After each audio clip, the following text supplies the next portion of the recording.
आपके लिए जो फर्स्ट कार्ड आया है वो है प्रिंसेस ऑफ स्वॉर्ड का। ये कार्ड कहीं ना कहीं ये बता रहा है कि हो सकता है कि मंथ में आप बहुत ही लॉजिकल डिसीजंस लें। आप रिलेशनशिप में बहुत सफ़र कर रहे हो ऐसा लग रहा है, और हो सकता है आप कुछ ऐसे डिसीज़न लोगे जो आपको समझ में नहीं आएगा कि ये क्यों ले रही हूँ, बट हो सकता है सबकॉन्शियसली आपका दिल और दिमाग अब एक कंक्लूज़न चाहता है, कुछ चाहता है कि करेक्ट हो। तो हो सकता है में आप बहुत ही लॉजिकल डिसीज़न लें अपने रिलेशनशिप को लेकर के, बट ये इसका मतलब ये नहीं है कि आप अपने रिलेशनशिप में अपने पार्टनर से प्यार नहीं करते। आप उनसे प्यार करते हैं, बट बहुत सी चीज़ों को कन्फ्रंट करेंगे जो करेक्ट नहीं चल रहा है आपके रिलेशनशिप में। ओके, वहीं दूसरी तरफ जो कार्ड है वो है टू ऑफ स्वॉर्ड का। हो सकता है बहुत टाइम से आप अपनी लाइफ में कुछ भी ऐसा बड़ा डिसीज़न नहीं ले रहे थे या लेने को डर रहे थे, आपको समझ में नहीं आ रहा था कि क्या ये डिसीज़न करेक्ट रहेगा। इसलिए ये टाइम आप अपनी लाइफ में कुछ इम्पॉर्टेंट डिसीज़न ले सकते हैं, और ये डिसीज़न लॉजिकल होंगे, प्रैक्टिकल होंगे।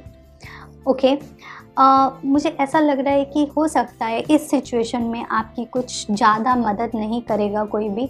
आप हो सकता है आपके डिसीज़न के अगेंस्ट बहुत सारे लोग होंगे। अगर आप मैरिड हैं और आप शादी से निकलने का डिसीज़न ले रहे हैं तो हो सकता है आपको कोई सपोर्ट नहीं करेगा, बट अगर आप चाह रहे हैं तो आप ये कर सकते हैं। ऐसा हो सकता है आप में से कई डिवोर्स फाइल कर सकते हैं, या फिर अगर आपका डिवोर्स केस चल रहा है तो आप सेपरेट हो सकते हैं। अगर आप रिलेशनशिप में हैं तो मुझे ऐसा लग रहा है आप में से बहुत सारे लोग अपनी ट्रू फीलिंग्स को हाइड करेंगे, अपने दिल की बात को नहीं बताना चाहेंगे अपने पार्टनर से, और अपने इमोशंस को शायद या तो आपको बताने का दिल नहीं करेगा, या फिर आप अभी चाहते हो कि कुछ चीज़ें सीक्रेट रहें आपकी सामने वाले के लिए। मुझे ऐसा लगता है कुछ एनर्जीज़ हैं जो बहुत स्लो हो जाएंगी, एंड एक जो एनर्जी है ना चेंज की और सेल्फ डिपेंडेंट होने की, ये एनर्जी मुझे लग रही है आपके लिए। हो सकता है आप में से कई लोग अपने रिलेशनशिप में बहुत ज़्यादा डिपेंडेंट हो अपने पार्टनर पे, लेकिन एक टाइम पे आपको समझेगा कि आपका पार्टनर नहीं चाहता कि आप उस पर बहुत ज़्यादा डिपेंडेंट हो। तो ये टाइम हो सकता है आप में से बहुत से लोग डिपेंडेंसी में डिपेंडेंट ना रहो अपने पार्टनर पे, और सारे डिसीज़न सारी चीज़ें खुद से करो अपनी लाइफ की। ओके, तो मुझे ऐसा भी लग रहा है कि आपको थोड़ा सा अलर्ट रहना चाहिए। हो सकता है आपको कुछ ना कुछ टेंशन, हेल्थ इश्यूज़ या फिर आपको मेंटल इश्यूज़ हो सकते। सो मेक श्योर आप अपने को ऐसे पर्सन्स के आसपास रखें, ऐसे फैमिली मेम्बर के आसपास रखें कि अगर कुछ भी इशू होता है तो they take care of you. Okay, so ये बात है। मुझे ऐसा लगता है कुछ ऐसे डिसीज़न लेंगे जो आपको लॉन्ग रन में बहुत बेनिफिशियल रहेंगे। हो सकता है लोग आपको स्टार्टिंग में कुछ क्रिटिसाइज़ करें, लेकिन बाद में लोग आपकी रिस्पेक्ट करेंगे। ये रिलेशनशिप को लेकर के भी, अगर आप इस रिलेशनशिप में अगर कुछ प्रैक्टिकल डिसीज़न ले रहे हो आज, जो हो सकता है आपके पार्टनर आज अप्रिशिएट ना करें, but may be after some time he will appreciate और she will appreciate your effort. Okay, आपको थोड़ा सा अपने नज़रिए को चेंज करने की ज़रूरत है। अगर आप किसी पर्सन पे ट्रस्ट करते हो तो ट्रस्ट करो, बट कहीं ना कहीं आपको एक थिक लाइन रखनी बहुत ज़रूरी है। तो इस चीज़ पे आप काम करिए, चीज़ों को थोड़ा अलग नज़रिए से देखने की कोशिश करिएगा आप। बहुत सारी चीज़ें चेंज होंगी जो आपके बेटरमेंट के लिए होंगी। आपको कुछ नए तरीके के नज़रिए मिलेंगे देखने को चीज़ों को।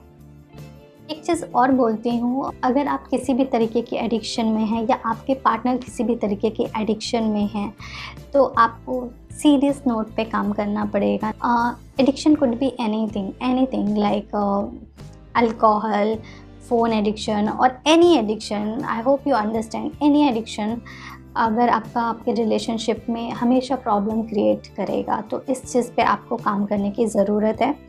एंड जो भी अननेसेसरी बर्डन है आपकी लाइफ का, उसको आपको निकालने की बहुत ज़रूरत है, क्योंकि अगर आप नहीं उसको लाइट करोगे अपने बर्डन्स को अपनी लाइफ से, अपने रिलेशनशिप से, तो ये रिलेशनशिप को बहुत ही प्रॉब्लम क्रिएट करेगा। जो एंजल मैसेज है आपके लिए, फर्स्ट कार्ड है वो है वेजिटेरियन, वेगन का। तो कोशिश करो, अगर आप वेजिटेरियन रह सकते हैं तो आप रहिए, नहीं तो आप कम से कम ग्रीन वेजिटेबल्स, फ्रूट्स ज़्यादा खाने की कोशिश करिए। जो नेक्स्ट कार्ड है वो है वर्कशॉप एंड सेमिनार का।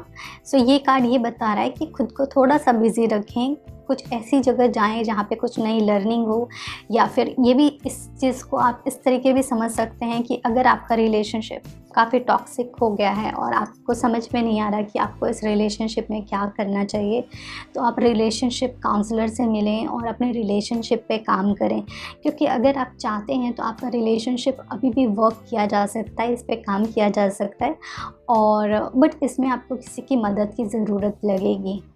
ओके, अगर आप किसी दोस्त से बात करना चाहते हैं, दोस्त से करें, किसी फ्रेंड से फैमिली मेम्बर से चाहते हैं, फैमिली मेम्बर से करें, और नहीं तो रिलेशनशिप काउंसलर्स के पास जाएं और अपने रिलेशनशिप पे काम करें। ठीक है, ये आपकी रीडिंग थी। आई होप ये रीडिंग आपको थोड़ी मदद करे और आप कुछ बेटर डिसीज़न लो अपनी लाइफ में।